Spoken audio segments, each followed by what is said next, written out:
Hi friend, नमस्कार। मैं विपुल company law video series में आपका स्वागत करता हूं। दोस्तों, आज हम लोग बात करेंगे प्राइवेट लिमिटेड कंपनी के पास फंड रेजिंग के क्या क्या विकल्प है, क्या क्या ऑप्शन है। दोस्तों, इसके पहले हमने एक वीडियो बनाया जिसमें सारे ऑप्शन को एक साथ हमने डिस्कस किया है। उसको भी आप इस डिस्क्रिप्शन बॉक्स में उसका लिंक दिया हुआ है। यहाँ पर आज जो हम लोग बात करेंगे स्पेसिफिक है, लोन के थ्रू क्या क्या ऑप्शन है हमारे पास फंड रेजिंग का। जैसे प्राइवेट लिमिटेड कंपनी में आप जनरल पब्लिक से जाकर लोन नहीं ले सकते, तो कंपनी लॉ के अंदर बहुत से रिस्ट्रिक्शन है। तो हम देखते हैं उस कंपनी लॉ के विद इन क्या क्या ऑप्शन हमारे पास निकलते हैं कि कैसे हम कैपिटल फंड को छोड़कर कैसे हम लोन फंड के थ्रू फंड को रेज कर सकते हैं। कुछ ऑप्शन हम लोग बात करेंगे, जैसे कि डायरेक्टर। अगर कोई कंपनी में डायरेक्टर है तो कंपनी को लोन दे सकता है। जब कंपनी एक्ट 2013 आया तो डायरेक्टर लिखा हुआ था, डायरेक्टर से लोन ले सकते हैं। लेकिन 2015 में जाकर फिर अमेंडमेंट हुआ और उसमें कहा गया कि relative of the director. Company law के अंदर रिलेटिव का जो टर्म है, और रिलेटिव बहुत से 13 category of the person who is related with the director. तो अब आपके पास वेरियस ऑप्शन आ रहे हैं, बहुत से ऑप्शन आ रहे हैं फंड लेने का। इसके अलावा डिवेंचर के थ्रू आप ले सकते हैं, डिवेंचर इशू कर सकते हैं। डिवेंचर में बहुत इंपॉर्टेंट बात यह है कि जैसे कि आपके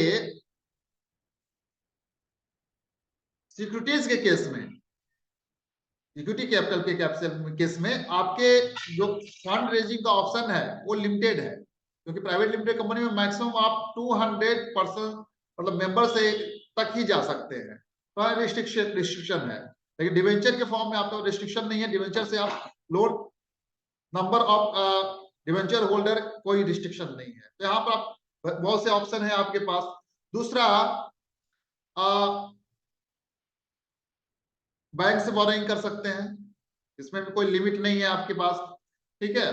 और इसके अलावा डिपॉजिट, डिपॉजिट के फॉर्म में आप मेंबर से डिपॉजिट ले सकते हैं। और या फिर दूसरे कंपनी से अगर आप कोई लोन लेते हैं तो वो भी डिपॉजिट के डिफिनेशन में नहीं आता है। तो ये बहुत से ऑप्शन अवेलेबल है लोन की फंड के अंदर, जिससे आप फंड रेजिंग कर सकते हैं अपने प्राइवेट लिमिटेड कंपनी के लिए। तो आइए दोस्तों, देखते हैं क्या क्या ऑप्शन है। यहाँ पर सारे प्रोसीजर बातें यहाँ पर नहीं करेंगे, इसके लिए अलग अलग वीडियो रहेंगे जिसमें आपको हर चीज के लिए प्रोसीजर रिक्वायरमेंट दिए रहेंगे और ड्राफ्ट डॉक्यूमेंट उसके साथ रहेंगे। लेकिन आज हम लोग सिर्फ बात करेंगे ऑप्शन का। तो आइए हम लोग देखते हैं वन बाय वन। तो आइए देखते हैं, सबसे पहला ऑप्शन जो हम लोग यहाँ पर डिस्कस करने जा रहे हैं वो है unsecured loan from director and his relatives. तो अगर कोई लोन अनसिक्योर्ड लोन हम डायरेक्टर से लेते हैं या फिर डायरेक्टर के रिलेटिव से लेते हैं विद या विदाउट इंटरेस्ट, तो कंपनी ले सकती है और वो डिपॉजिट के डिफिनेशन में नहीं आएगा। ये बड़ा सेफ साइड है आपका लोन फंड रेज करने का। यहाँ पर कोई लिमिट नहीं है कि कितना कितने फंड तक हम बोरोइंग कर सकते हैं। ये सबसे बड़ा इंपॉर्टेंट पॉइंट है। जैसे कि और केसेस आप देखेंगे तो बैंक वगैरह आपको देखेगी, आपका डेब्ट इक्विटी रेशियो वगैरह देखेगी। लेकिन यहाँ पर जो है unsecured loan director and relative से लेने के लिए कोई कंडीशन नहीं है, कोई लिमिट नहीं है यहाँ पे, ठीक है। देखिए, इस लॉ के अंदर ये दिया हुआ है कि आप डायरेक्टर और रिलेटिव से लोन ले सकते हैं, डिपॉजिट के डेफिनेशन में नहीं आएगा, डिपॉजिट के एक्सक्लूडेड कैटेगरी में है। सब्जेक्ट टू, आप जो डायरेक्टर है और रिलेटिव ऑफ डायरेक्टर है एक डिक्लेरेशन देगा। वो डिक्लेरेशन में ये कहेगा कि ये फर्दर बोरोइंग या डिपॉजिट किसी दूसरे से लेकर तो नहीं दे रहा है। इसके लिए एक डिक्लेरेशन देगा कि हम दूसरे से आउट ऑफ द मतलब fund giving loan out of the fund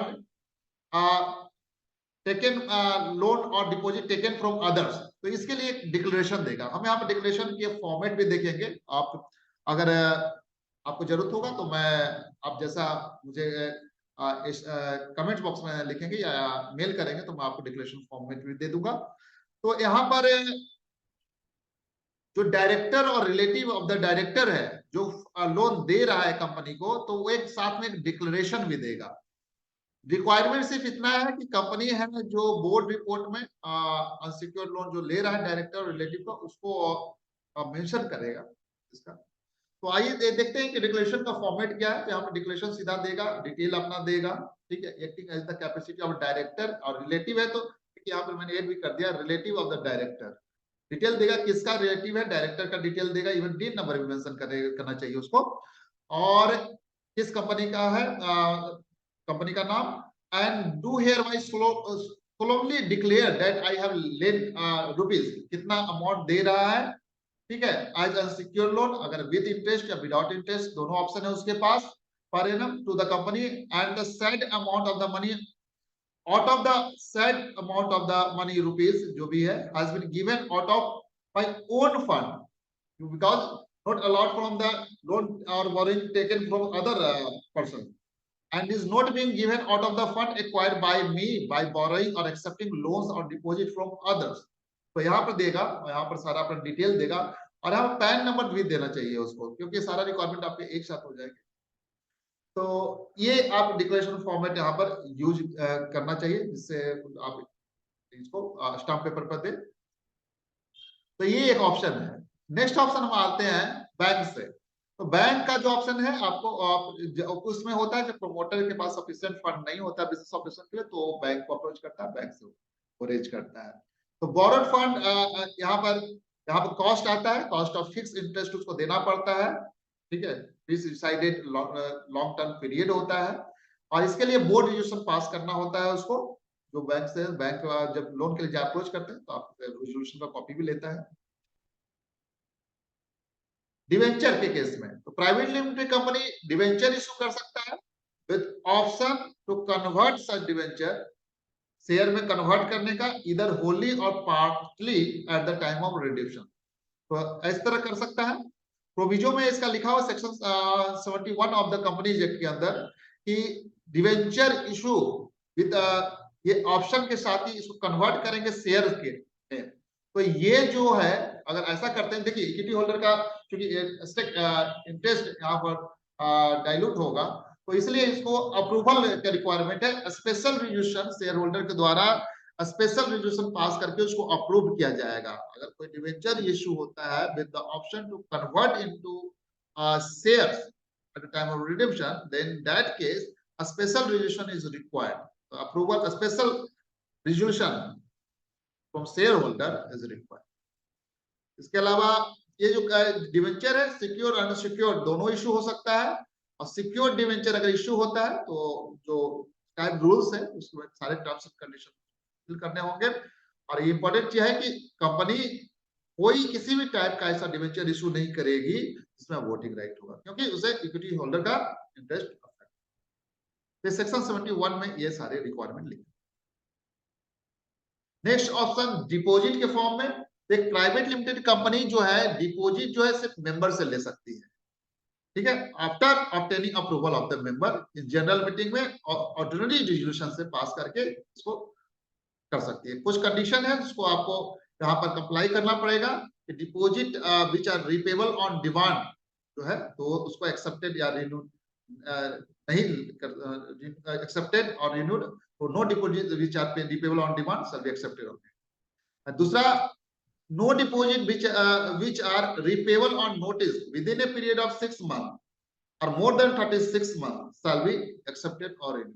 6 months से 36 months के बीच में ये कंपनी में accept deposit repayable earlier than 6 months but not earlier than 3 months। in that case to meet this short term fund requirement, condition क्या है उसके लिए कि such deposit doesn't exceed 10% of the paid up share capital, free reserve and security premium account of the company। दूसरी तरफ amount of deposit accepted जो पूरा होगा doesn't exceed 100% of the aggregate of paid up share capital, free reserve and security premium account के 100% से exceed नहीं करेगा। इसके अलावा आपको हर साल डीपीटी 3 फॉर्म में आपको आरओसी को इसका रिटर्न डालना पड़ेगा, तो ये डिपॉजिट के कुछ कंडीशन है जो यहाँ पर लिखे हुए हैं। तो इस फॉर्म में आप डिपॉजिट मेंबर से डिपॉजिट के फॉर्म में पैसे रेज कर सकते हैं।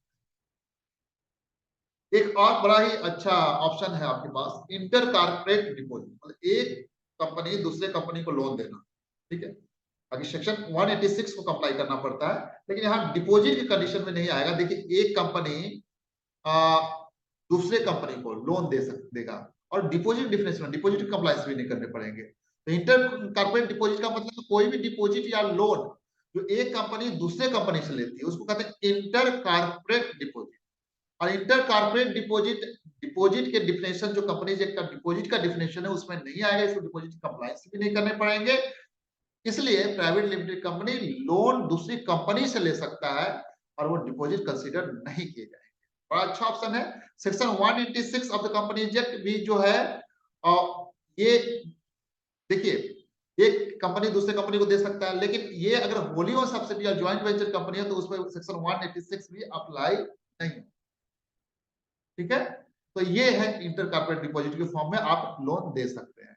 तो यहाँ पर आपने देखा different fund raising option available to the private limited company loan, unsecured loan from director relatives, bank borrowing, debenture, deposit, intercorporate deposit। अगर इसके रिगार्डिंग आपको किसी तरह के और भी कोई क्वेरी है या फिर कमेंट, तो आप कमेंट्स बॉक्स में आप उसको लिख सकते हैं। आप अपना ईमेल आईडी या मोबाइल नंबर व्हाट्सएप कर सकते हैं, जिससे आप कुछ डॉक्यूमेंट चाहिए तो मैं आपको प्रोवाइड कर दूंगा। Thank you so much for watching this update. Thank you.